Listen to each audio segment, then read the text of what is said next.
अस्सलाम वालेकुम। Creative writing course के सेशन में बात होगी ओपनिंग सेंटेंसेस की, यानी जो जुमले पहले जो जुमला है आपके कहानी का, या जिससे आपकी कहानी या आर्टिकल या ब्लॉग या नॉवल खुल रहा है, वो कैसा होना चाहिए।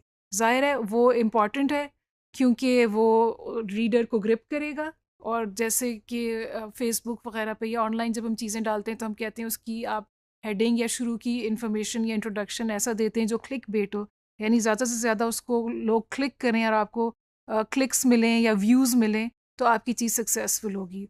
वो ज़रूर करें आप और उसको इंटरेस्टिंग बनाएं। हाउएवर, ये ज़रूरी है कि आप उसको मिसलीडिंग ना बनाएं। Opening sentence should reflect what is there in the rest of the article और द स्टोरी और द राइटिंग ऑल्सो। इंटरेस्टिंग हो, रीडर को ग्रिप करे, और ये कि it should be representative of बाकी की चीज़। तो ये इम्पॉर्टेंट है। कैसे कर सकते हैं? ज़रूरी नहीं है कि आप जब लिखने बैठें और पहले ही आपको स्ट्रेस हो रही हो कि हमने इतना सारा लिखना है अभी, और आप सोचिए ओह अब मैंने कोई एक्साइटिंग सा ओपनिंग सेंटेंस लिखना है, कुछ समझ में नहीं आ रहा। ओपनिंग सेंटेंस को पहला सेंटेंस होने की ज़रूरत नहीं है जो आप लिखें। आप अपना डॉक्यूमेंट लिख लें, जो भी आप चीज़ तैयार करें, and then you can finalise the opening sentence later. हो सकता है बीच से का कोई सेंटेंस आप निकाल के आप सोचेंगे इस पॉइंट से हम स्टार्ट करते हैं या इस इंसिडेंट या एपिसोड से स्टार्ट करते हैं, तो वो ज़रूरी नहीं है कि वो शुरू में ही आए।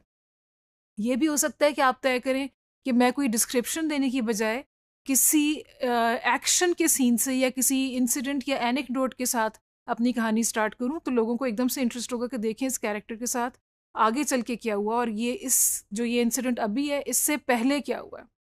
कोई एक अनएक्सपेक्टेड, कोई चौंका देने वाला जुमला आप यूज़ कर सकते हैं।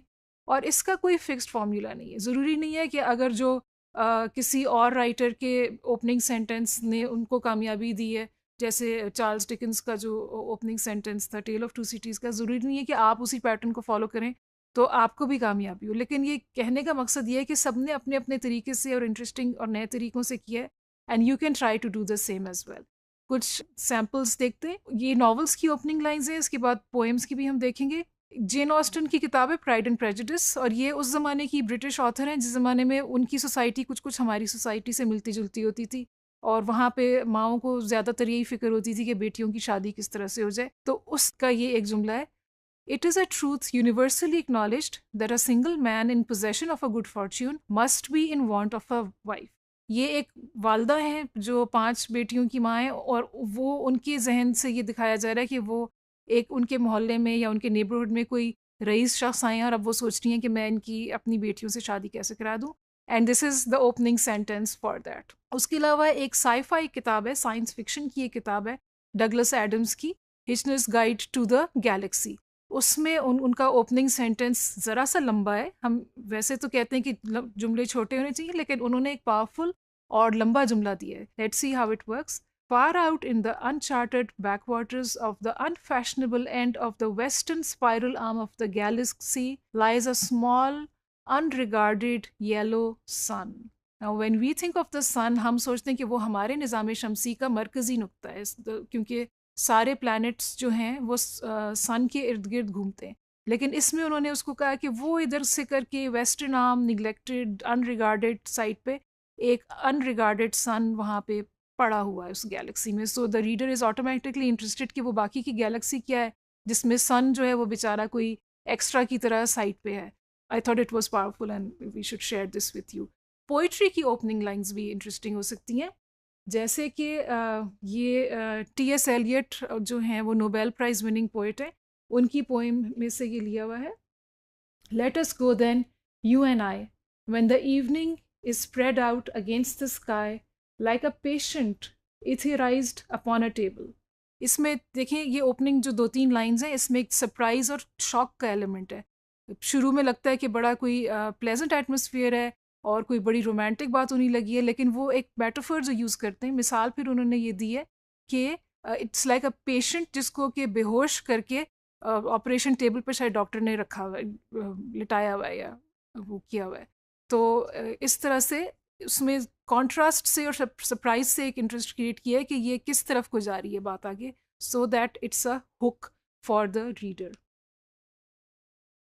अच्छा, एमिली डिकिंसन एक बहुत मशहूर पोइट हैं, उनकी एक पोएम है of the same name. Because I could not stop for death, he kindly stopped for me. Death के लिए वो नहीं रुक सकती थी, तो डेथ उनके लिए रुक गई और उन्होंने डेथ को कैरेक्टराइज किया है ही करके, जैसे कोई वो एक शख्स है, it's a male person. Children's books में भी ओपनिंग लाइंस एक्साइटिंग है कुछ। एक ये सीन है जंगल बुक, जिसका कि कार्टून भी बन चुका है और मूवी भी बनी है। उसकी जो एक्चुअल किताब है उसमें है, it was 7 o'clock of a very warm evening in the Seoni hills when Father Wolf woke up from his day's rest, scratched himself, yawned, and spread out his paws one after the other to get rid of the sleepy feeling in their tips. Rudyard Kipling's the jungle book. तो wolf साहब जो हैं, father wolf जो हैं, वो stretch कर रहे हैं और इससे हमें पता लगता है कि there is a family of wolfs. Normally when we think of wolfs we think of hunting, ये वो शिकार करेंगे, किसी जानवर को चीर फाड़ करेंगे, बट ये फादर वुल्फ है, यानी कि ज़रा बिनाइन सा और फ्रेंडली सा और बेजरर सा शायद वुल्फ। पीटर पैन की ओपनिंग लाइन है, all children except one grow up, यानी कि इस कहानी में कुछ अनयूजुअल बच्चे की बात बताई जाएगी जो कि ग्रो अप ही नहीं किया। अगर आप ये गूगल सर्च करें कि best lines in literature, most famous opening lines in literature, उसमें आपको लिस्ट आ जाएगी।